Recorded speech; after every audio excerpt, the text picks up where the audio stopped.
Boa noite a todos que aqui se encontram e os que estão nos acompanhando pela internet, né? Hoje nós teremos a palestra à distância que será feita pelo Carlos Alberto. E ontem ele aniversariou e nós aqui o abraçamos com muito carinho em nome da SEP, e quem nos presenteia é ele hoje, com a sua palestra sobre a confiança. Seja sempre muito bem-vindo, nosso caro amigo e irmão Carlos Alberto, e que as suas reflexões calem fundo em nossos corações.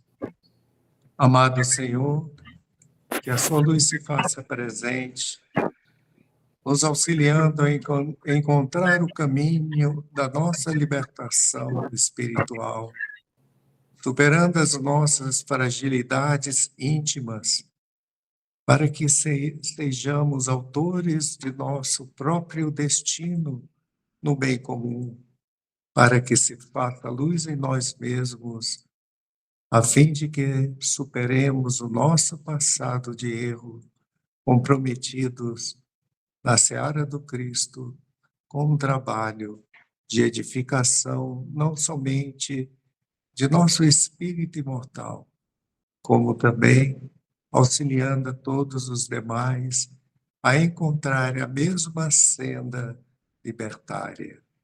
E desta forma, damos por iniciadas nossas atividades, passando a palavra ao nosso palestrante da noite de hoje, Carlos Alberto. Seja bem-vindo.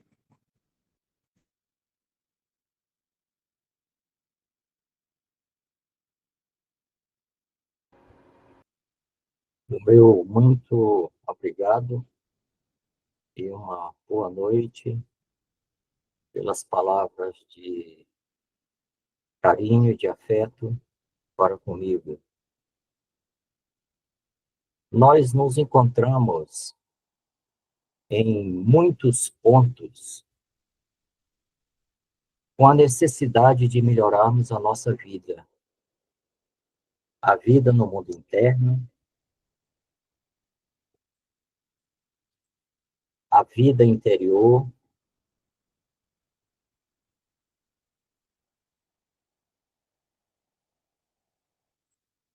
de tal modo que quando nós nos reunimos nesses instantes com a cobertura da espiritualidade dirigente, com a nossa própria boa vontade, nós estamos desejando encontrar maneiras de tornar a nossa caminhada mais lúcida pelos caminhos da evolução na oportunidade desta reencarnação. Nós estamos abordando um tema que é num pequeno, mas num pequeno mesmo, capítulo de Emmanuel, quando ele nos fala sobre a confiança. Tudo aqui diz respeito à confiança. Temos que trabalhar com esta confiança. E esta confiança é alicerçada de muitos modos. Um dele pela esperança, outro pelas convicções que vão se formando em nós em relação ao futuro ou aos acontecimentos. Mas existe algo que alimenta tudo: a fé. A fé é aquele moto primário que faz com que nós direcionemos recursos, esforços, que empreguemos toda a nossa capacidade cognitiva, que observemos com maior cuidado as experiências dos nossos irmãos e irmãs. E a reflexão de hoje é inspirada em Marcos. Tendes fé em Deus, acompanhado pelas reflexões de Emmanuel no livro Ceifa de Luz, no capítulo 53, Confiando. Meia página, não mais do que meia página é este capítulo.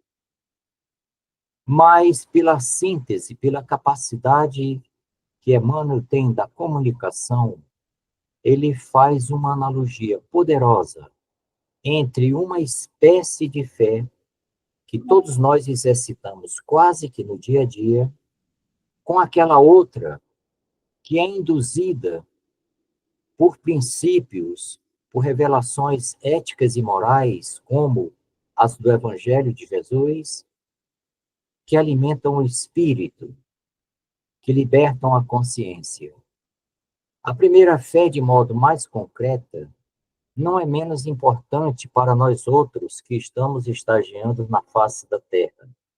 Então, ele faz um paralelo entre a fé material científica com a fé divina, inspirada na revelação das leis naturais de Deus para o espírito.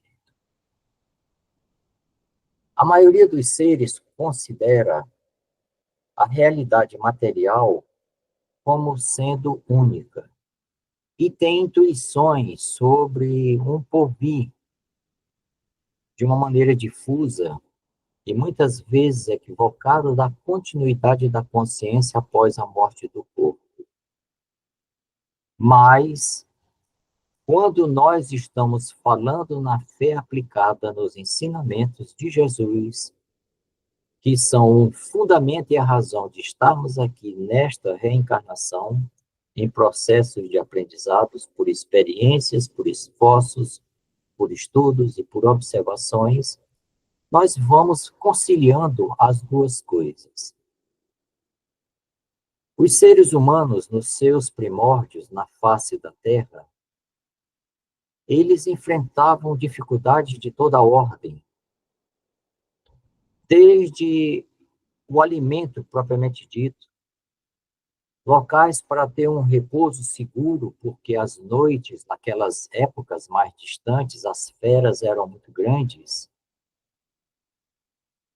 e aqueles pequenos ajuntamentos de homens e mulheres daquele tempo, naquela noite escura de um passado remoto, eles já cogitavam como tornar sua habitação melhor, como assegurar o sustento de si e de suas famílias.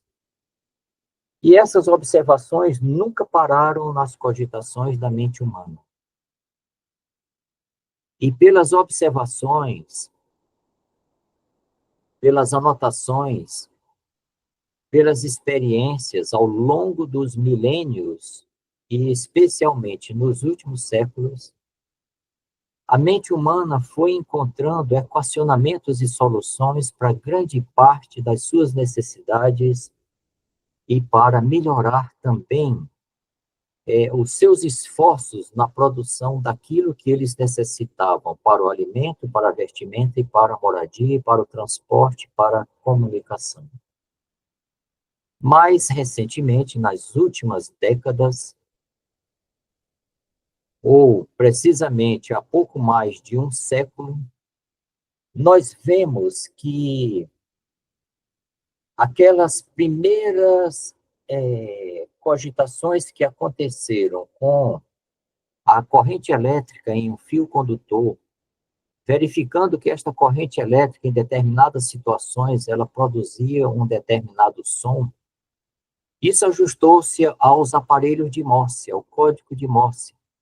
E isso ampliou extraordinariamente a comunicação humana pelas linhas telegráficas do código Morse, que era por fios, transmissões a distâncias, sinais curtos, sinais longos, e numa repetição cadenciada, ou dependendo do operador mais rápida, as comunicações em determinado momento percorriam centenas de quilômetros em instantes. E isto não ficou ali, se aperfeiçoou. As pessoas achavam que aquilo ali era extraordinário, mas era pouco. E mentes científicas se debruçaram sobre esses estudos e descobriram, então, o telefone. em que a conversa ia de um lado e ia para o outro, não mais por sinais codificados, mas pela palavra falada. E esses esforços não pararam. A mente humana não deixou de perquirir e de abrir novos experimentos em busca de modos mais eficientes desta comunicação. Passamos pelo rádio, que integrou o mundo, passamos pela televisão, esta televisão, primeiro em curtas distâncias, depois em sinais por torres em montes elevados, e depois chegamos ao satélite. Mas o satélite necessitou de uma outra tecnologia, de um outro conhecimento. A propulsão que pudesse elevar um artefato a grandes alturas. Foram então desenvolvidos os foguetes pelos astrônomos, pelos físicos e pelos matemáticos, conhecendo as leis que regem os movimentos, as leis da mecânica. Isso foi conjugado de tal maneira que terminou nos satélites. E os satélites integrados com os diferentes meios de recebimento e propagação de sinais, ora por codificações, ora com tradutores de decodificadores, como o nosso aparelho de rádio receptor. Quando você sintoniza numa determinada faixa de frequência, você está decodificando ondas eletromagnéticas. Quando você está diante de um decodificador com telas de uma TV, ele decodifica os sinais de um determinado canal do mesmo modo. E isso vai integrando e melhorando a vida de nós de tal maneira que praticamente deixamos de perceber. As doenças, quantas vezes não dizimaram populações inteiras? Quantas vezes não ameaçaram famílias e entes queridos? Porque o corpo humano, submetidos a determinadas presenças de bactérias e de vírus, dependendo da gravosidade dessas formas elementares de vida, são extremamente nocivas para a vida humana. Então, nessa busca de querer se defender, de encontrar novos meios para manter a saúde, as vacinas foram encontradas. Foram encontradas fruto do esforço e da fé dos seres humanos que estavam numa direção que seria exitosa, que ofereceria frutos e que melhoraria a vida no campo da prevenção das doenças. Quando nós falamos no motor à explosão, que vem ainda primeiro com os motores movidos a carvão e a lenha nas locomotivas, essas forças motrizes não foram de imediato associadas a rodas fora de trilhos, como aconteceu inicialmente.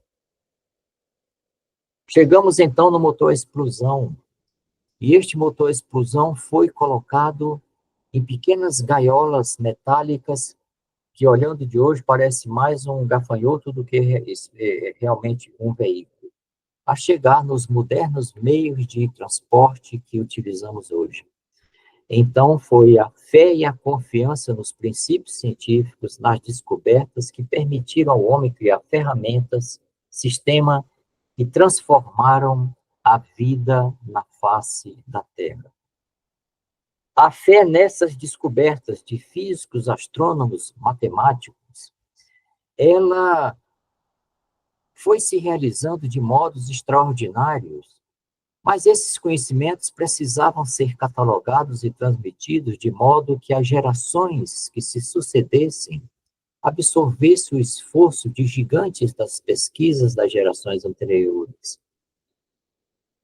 E a humanidade, então, encontra meios de transmitir tudo isso de modo adequado nas escolas, que vão se especializando, ora na medicina, ora na economia, na engenharia, ora em tantas outras profissões que engrandecem e melhoram a qualidade de vida na face da Terra. A escola tem sido um dos bens maiores das próprias conquistas humanas ao longo do processo evolutivo e civilizatório. Mas sempre tem mais. No conhecimento de fronteira, por mais que existam esforços, por mais que a fé esteja presente de que novas descobertas, novos inventos serão encontrados e descobertos, chega num determinado limiar que a mente humana, pelos seus próprios meios e esforços, ainda que utilize toda a sua verve criativa, não consegue ultrapassar. Nós vemos isso em algumas espécies de enfermidades que afetam milhões de pessoas neste momento na face do planeta. Doenças pertinazes que reduzem a capacidade de cognição, como o Alzheimer. Outras que atrapalham e dificultam a reprodução equilibrada do processo celular, como dezenas e dezenas de formas cancerígenas. E outras doenças que ainda não sabemos como exatamente dominá-las. Os laboratórios, os hospitais, os institutos de pesquisa não param em busca de encontrar soluções. Mas é necessário que o ser humano que está na face da Terra entenda. O conhecimento é de fato manejado em esferas mais elevadas. Aqui chega a conta-gotas como reflexo, como contrapartida dos múltiplos esforços que a humanidade empreende para ter o direito de receber novas e reveladoras inspirações pela intuição, por lampejos, por eurecas, de vez em quando desponta na cabeça de um ou outro cientista e lá se vai a humanidade dando mais um passo, retirando as sombras da ignorância e trazendo as claridades do conhecimento. Mas saibamos que a ciência é conduzida por inteligências superiores. E este conhecimento não chega aos homens no momento errado, no momento que elimine a necessidade dos esforços prévios. E é necessário que este conhecimento, que é inspirado das esferas mais elevadas, aqui não se transforme em coisas estéreis. Eles têm que ser úteis, eles vêm para servir, para cooperar com o esforço humano, para cooperar com a vida do espírito na reencarnação. Várias fontes do conhecimento que aqui a gente cita, Missionários da Luz em Nosso Lar, quando a gente lê um desses livros, tem quantas revelações mostrando que na cadeia de interação entre as consciências espirituais e as consciências do espírito na carne, elas ocorrem de muitos modos. Pelas revelações, pelos sonhos, pela mediunidade, que é uma companheira constante e presente na vida do ser humano, mas que se estruturou e ganhou outro impulso e passou, de fato, a despontar como fonte e contributo para o ser humano na face da Terra, que é a mediunidade. Mediunidade com a doutrina dos espíritos há pouco mais de 160 anos. Mas a fé precisa ser aplicada. E isso nós temos todo o testemunho das coisas de ordem material. No manuseio da matéria, nós temos a certeza de que, se utilizarmos os conhecimentos como está metodizado, observando as leis que regem a matéria, as reações químicas, os movimentos, as ondas eletromagnéticas, nós estamos num campo fértil para que a mente humana, cada vez mais, replique e aplique e busque novas fronteiras do conhecimento. É assim que nós conseguimos produzir mais alimentos do que somos capazes de consumir. Se o alimento não chega em todas as famílias, decorre das imperfeições das organizações humanas, decorre das sombras que teimam em permanecer nas mentes e corações de muitas das criaturas, arraigadas no egoísmo e no orgulho. Já alcançamos conhecimento para suprirmos todas as necessidades que são fundamentais para a sobrevivência humana. Outras estão nos infelicitando porque estamos estimulando os supérfluos, o desnecessário, perdendo esforços e multiplicando as injustiças na face da terra.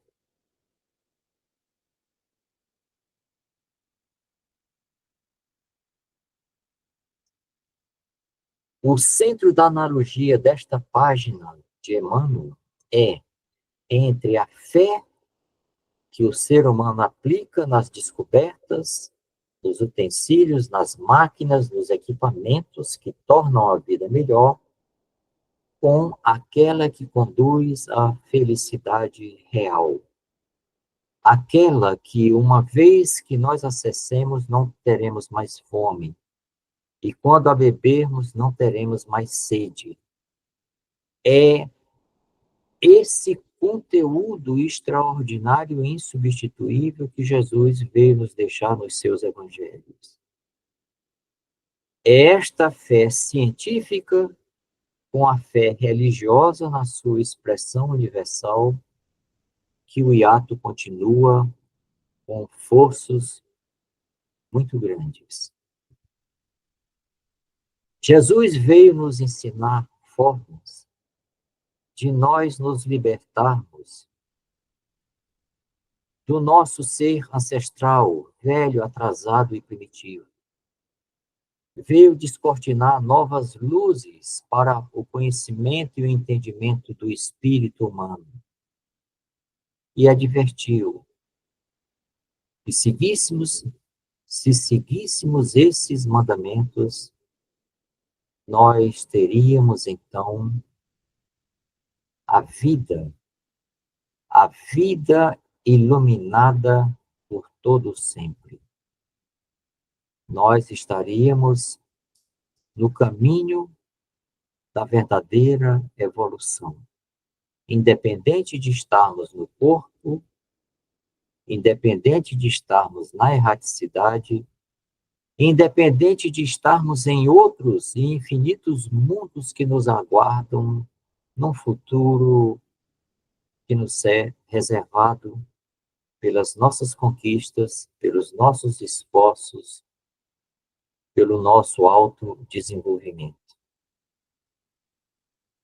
A criatura, quando chegar neste ponto de querer aplicar com fé os ensinamentos de Jesus, com a mesma intensidade de fé que aplica aos princípios e conhecimentos da ciência material, nós estaremos, então, edificando a nossa própria felicidade. E foi necessário que um mestre divino e um mestre da paz, o médico de nossas almas e de nossos corpos, descesse das culminâncias da espiritualidade superior para nos auxiliar a abrir a nossa mente quando nos encasulamos no corpo físico, nas reencarnações. Ele esteve conosco há 2000 anos. E antes dele, outros mestres insígnes, seus pupilos, seus emissários aqui estiveram em um preparo de milênios. E mesmo assim, com tantos esforços, com tanta eficiência que é a metodologia do Evangelho, nós parece que ainda não aprendemos a exercitarmos a fé como devido, no verdadeiro trabalho construtivo, que é uma bênção em todos os meios, é uma bênção na atividade material, e é uma bênção na atividade ética e moral, fundado na caridade, fundado no amor, fundado na partilha, na cooperação. A vida física é sim um estágio educativo, que vai nos moldando para a vida que teremos em um momento à frente no mundo espiritual. E essa vivência não é um discurso. Esta fé que exige vivência não é um discurso, é um compromisso de reforma íntima que realizamos a cada momento, em todas as oportunidades, com os meios que a providência coloca ao nosso alcance.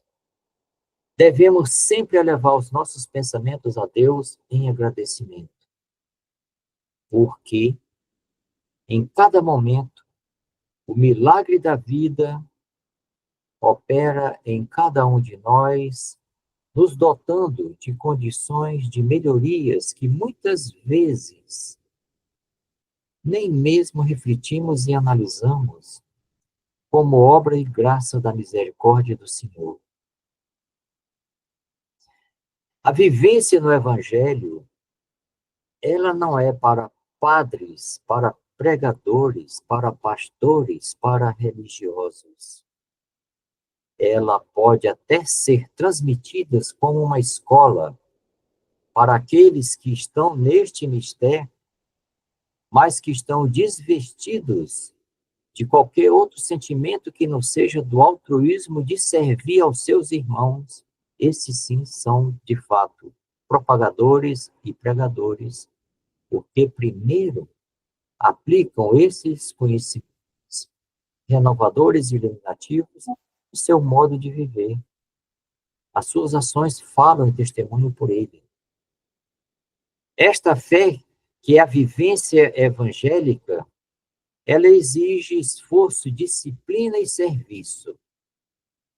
Emmanuel, em determinado momento, respondendo a questões de Chico Xavier, de como que ele deveria proceder para ter uma reencarnação exitosa, Emmanuel repete as 3 vezes de disciplina, disciplina e disciplina.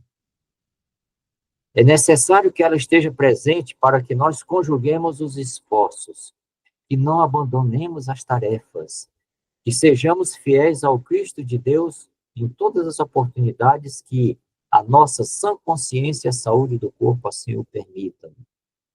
É necessário que nós estejamos utilizando as energias do trabalho útil, construtivo e colaborativo. É necessário que nós estejamos sempre no serviço, no agir. A nossa oferta deve ser uma constante em todos os momentos e em todas as oportunidades, nos nossos limites, com os meios que estão ao nosso alcance. O que eu estou falando agora é perfeitamente do conhecimento de todos.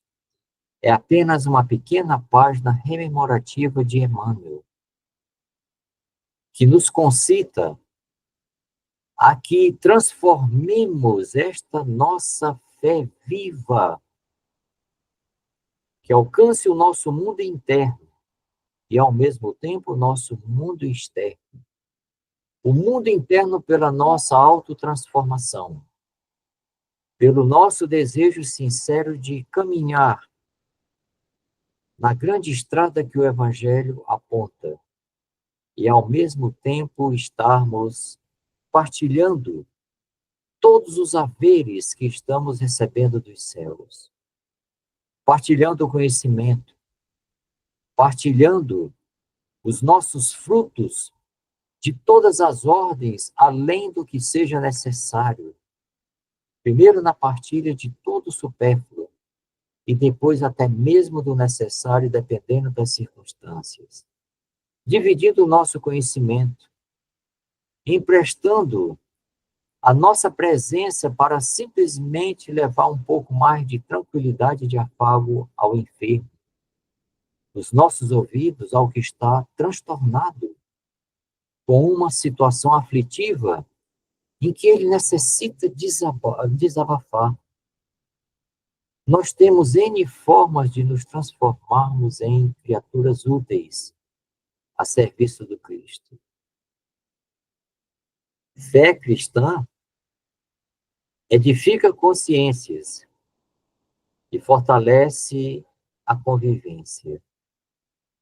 A ciência transforma o mundo material e a ciência ética e moral, pelos princípios e leis revelados por Jesus, edifica e desenvolve o nosso ser espiritual.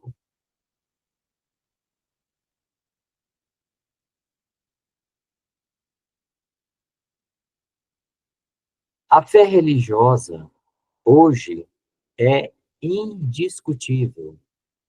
Em todos os quadrantes que percorrermos, onde estão os limites da consciência humana, nós vamos parar muito próximos a nós mesmos e vemos e sentimos que eles não são suficientes para atender todas as nossas necessidades. Necessitamos da paz, necessitamos da harmonia, necessitamos da felicidade, necessitamos da compreensão entre nós e todos os demais seres. E isso, infelizmente, um lado da ciência, que é a ciência humana, não é capaz de suprir a contento. Não é capaz de suprir a contento. É necessário que nós busquemos outro modo, outros insumos, outros princípios que não estão modelados na ciência convencional e verificarmos que existe uma outra ciência de ordem superior que nos foi revelada por Jesus. Simplesmente porque ele a embalou de um modo simples e compreensivo, o orgulho humano teima em criar obstáculos de absorver e aplicar esses entendimentos que estão ao alcance de todos. E ele mandou que os seus apóstolos transmitissem esses conhecimentos a toda a gente, a todos os povos. E isto vem se multiplicando e tem alcançado grande número, mas não tem alcançado grande número de mentes e de corações. E é por isso que o cristianismo redivivo se fez necessário de aportar na face da terra para que os auxiliares mais elevados do Senhor, nosso Mestre, pudessem reavivar as mentes desses espíritos envelhecidos de tantas reencarnações ao longo dos milênios e dissessem: meus filhos e minhas filhas, vocês já utilizaram muitos esforços e tiraram proveitos, e estão desperdiçando. Estão ficando como que patinando na verdadeira estrada da evolução. Se faz necessário que o seu espírito se abra para novos e mais largos horizontes, para que o conhecimento possa finalmente verticalizar e o seu espírito sair de faixas de evolução e de conquistas para outras muito maiores, que é o desafio nosso nesse momento, nesta reencarnação, e em quantas reencarnações sejam necessárias para que voltarmos e completarmos e conseguirmos mais meios de conhecimentos pelos testemunhos e de aplicações do Evangelho do Senhor. Então, a mensagem de hoje, ela não tem aquela nobreza de uma sucessão de conhecimentos extraordinários encadeados que estão acumulados pelos acervos humanos. É uma página simples, como meia página. Quando vocês puderem pegar o livro Ceifa de Luz, vão ver no capítulo 53, confiando, meia página. Mas uma meia página tão rica, uma meia página que traz tantas frequências vibracionais que dissipam da nossa mente partes que estavam um pouco adormecidas, que não estavam sendo trazidas ao nosso plano de consciência mais objetivo, para que a fé seja uma força ativa, criadora e transformadora em nossas vidas, em todos os campos do conhecimento e da experiência.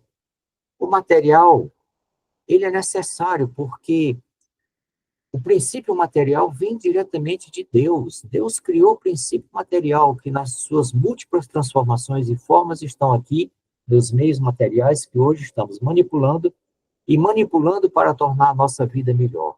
Então, estamos trabalhando com os materiais de Deus muito bem na parte da ciência material. Mas não basta crer.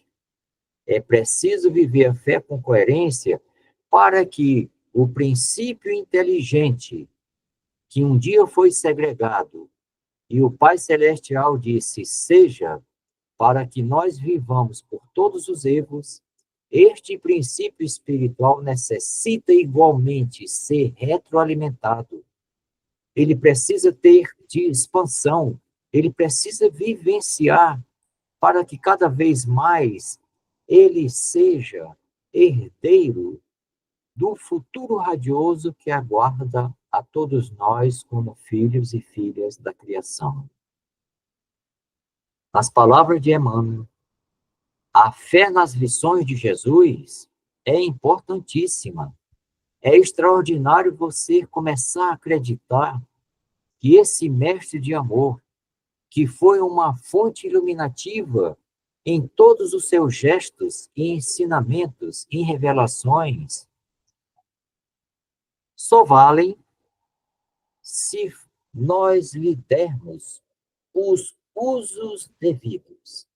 E os usos devidos estão pautados nas leis naturais da questão 614 de O Livro dos Espíritos, que tantas vezes repetimos, como também nos caminhos apontados no Sermão da Montanha, as bem-aventuranças que ele, com a sua capacidade iluminativa, transformou o sublime no alcançável por nós, humanos, irmãos seus de uma retaguarda longínqua. Que possamos, então, colocar a fé viva nos planos da ação, que possamos trabalhar ativamente como servidores do Cristo, certos de que, simultaneamente, seremos cada vez alunos de uma escola em graus mais elevados. Porque nós devemos sempre confiar em Jesus. Confiemos nesse Mestre sublime. Empreendamos todos os nossos esforços, rompendo todas as barreiras que nós detectemos pela nossa inteligência e acuidade, para sermos cada vez mais seguidores do Mestre de amor. E damos graças. Graças por mais esse instante de uma oportunidade valiosa que a CEF nos oferece, que a espiritualidade superior nos auxilia em intuições para que todos nós possamos sair daqui um pouco melhores.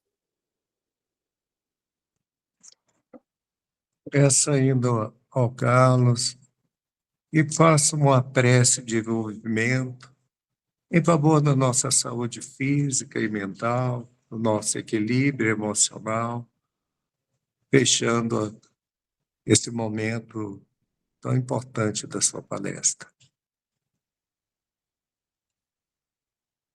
Jesus, nosso Mestre Divino, nós temos rogados a Ti, em todas as eras que passamos aqui, nas últimas reencarnações, já conhecendo e tendo notícia do Teu Evangelho, sempre estamos movidos pelas súplicas, pelas rogativas, pela Tua ajuda. E essa ajuda, vós nos estimulastes em Mateus, reconhecendo as nossas limitações e fragilidades. Ele se colocou na postura daquele irmão maior de amor. Vinde a mim que eu vos aliviarei.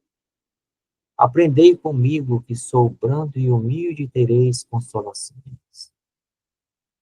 Auxilie-nos, Senhor, nesses instantes, que a nossa mente, recebendo a Tua luz, pelos ensinamentos do Teu Evangelho, possa acordar cada vez mais a fé ainda vacilante em nosso ser, para uma fé firme de certezas, de confiança inabalável, de que tudo aquilo que viestes nos ofertar são a ponte, as chaves e a libertação de nós mesmos para os mundos mais evoluídos.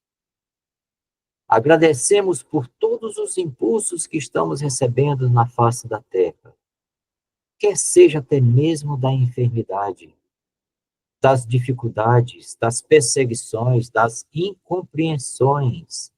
E vivemos assim, muitas vezes abatidos quando esta carga parece maior do que aquela que somos capazes de suportar. Mas nesses instantes, ó Senhor, faze com que a nossa fé não vacile, que ela nos possibilite perseverar, que não abandonemos o serviço útil e colaborativo, e os nossos passos nunca mais se afastem do teu Evangelho. E a todos aqueles que ora nos ouvem e nos assistem, que esta energia sublime chegue a cada um, aos seus lares, aos seus familiares, tonificando, balsamizando e permitindo que novas forças se apresentem para que cada um bem cumpra com os deveres da vida. Cientes de que somos muito pequenos e necessitamos do compartilhamento do amor de outros corações mais amadurecidos, como os nossos mentores, o anjo da guarda do Senhor, aquela espiritualidade superior que prepara atreidamente toda uma programação para que nós outros encontremos meios mais eficientes de caminharmos na verdadeira evolução. Por tudo isto, nós damos graças a Deus, graças ao Senhor, graças ao Mestre Divino.